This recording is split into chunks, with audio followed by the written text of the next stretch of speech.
Good morning class. आज हम जंतुओं और पादपों में परिवहन चैप्टर के क्वेश्चन आंसर जो रह गए थे वो कराएंगे। तो चौथा क्वेश्चन है, पादपों तथा जंतुओं में पदार्थों का परिवहन क्यों आवश्यक है, समझाइए। तो इसका उत्तर है, सभी पादपों एवं जंतुओं को भोजन ऑक्सीकरण के लिए ऑक्सीजन, जल आदि की आवश्यकता होती है तथा साथ ही शरीर के अवशिष्ट पदार्थों के उत्सर्जन की भी आवश्यकता होती है। उपरोक्त संवहन कार्यों के लिए विशेष ऊतक और अंग कार्य करते हैं। इन ऊतकों व अंगों का कार्य ही पदार्थों का परिवहन करना होता है। मतलब शरीर में ऑक्सीजन को एक स्थान से दूसरे स्थान पहुँचाने के लिए, भोजन को एक स्थान से दूसरे स्थान पहुँचाने के लिए, आवश्यक तत्वों को एक स्थान से दूसरे स्थान पहुँचाने के लिए कि एक परिवहन की यानी कि भेजने की आवश्यकता होती है, जिसमें कुछ विशेष अंग या ऊतक काम करते हैं, जिन्हें परिवहन अंग या उत्सर्जी अंग या परिसंचरण तंत्र मिलकर बनाते हैं, और इसलिए परिवहन जो है वो आवश्यक है। अगला है, क्या होगा यदि रक्त में पुट्टिकाएँ नहीं होंगी। रक्त में पाई जाने वाली पुट्टिकाएँ शरीर की रक्षक होती हैं। रक्त में पाई जाने वाली पुट्टिकाएँ शरीर की रक्षक होती हैं। जब कोई रोगाणु शरीर में प्रवेश करता है तो रुधिर कणिकाएँ इन पर हमला कर देती हैं और इन्हें नष्ट कर देती हैं। शरीर को रोग होने नहीं होता, और इन कणिकाओं का कार्य एक सैनिक के समान, इसकी उपस्थिति में हम बीमार नहीं हो सकते। मतलब पुट्टिकाओं का काम होता है शरीर को रोगों से रक्षा करना। शरीर में अगर कोई कीटाणु प्रवेश करता है तो ये हमारे शरीर की रक्षा करती हैं, एक सैनिक के भांति। अगला प्रश्न है, रंध्र क्या है। रंध्रों के दो कार्य बताइए। तो रंध्र जो होता है, छोटे छोटे छेद होते हैं जो आपको माइक्रोस्कोप से दिखाई देंगे, पत्तियों के ऊपर पाए जाते हैं। इनका कार्य होता है पौधों में बाष्पोत्सर्जन करना और पौधों में ऑक्सीजन और कार्बन डाइऑक्साइड का आदान प्रदान करना। तो उत्तर है आपका रंध्र या स्टोमेटा। इसे स्टोमेटा कहा जाता है अंग्रेजी में।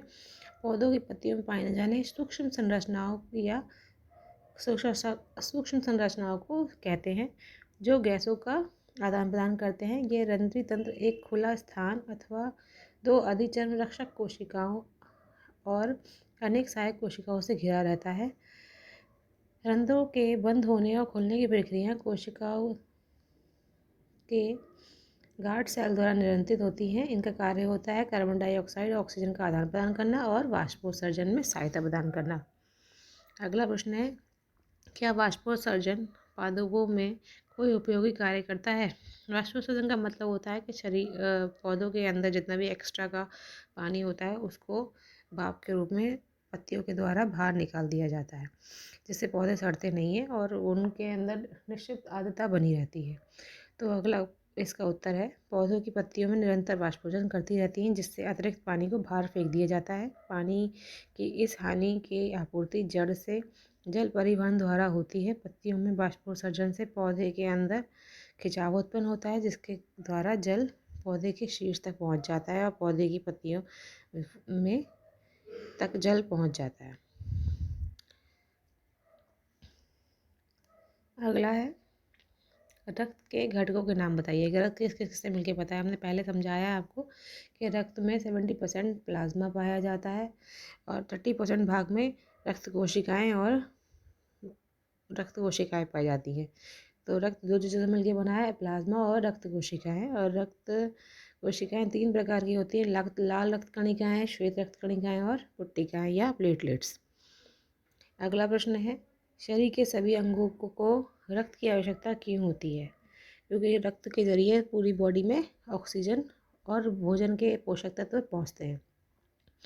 तो इसका उत्तर है, रक्त के सभी अंगों को शोषित भोजन व ऑक्सीजन पहुँचाने का कार्य करता है, साथ ही उन अंगों से अपशिष्ट पदार्थ को एकत्रित करके बाहर निकालने का कार्य भी करता है। रक्त के सभी अंगों से होने वाली बीमारियों से बचाकर रक्षक की भूमिका भी अदा करता है।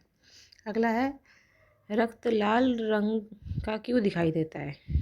तुमने बताया रक्त में एक हीमोग्लोबिन नाम का पदार्थ पाया जाता है, जिसके कारण रक्त का जो रंग होता है वो लाल होता है। अगला प्रश्न है, हृदय का क्या कार्य है। तो हृदय का कार्य होता है ऑक्सीजन को शरीर के सभी अंगों तक पंप करना। तो शरीर के सभी अंगों तक ऑक्सीजन युक्त रक्त का परिवहन करना और कार्बन डाइऑक्साइड इकट्ठी करके शरीर को बाहर निकालने में सहायता प्रदान करता है। अगला है, शरीर द्वारा अपशिष्ट पदार्थों को उत्सर्जित करना क्यों आवश्यक है। अगर अपशिष्ट पदार्थ शरीर के अंदर रखे जाएंगे तो धीरे धीरे वो बीमारियां पैदा करेंगे और आप बीमार पड़ जाएंगे। इसलिए इसका उत्तर होगा जब शरीर में विभिन्न कोशिकाएं अपना कार्य करती हैं तो उन पदार्थ के अपशिष्ट के रूप में निर्मुक्त उनसे कई पदार्थ अपशिष्ट के रूप में निर्मुक्त होते हैं।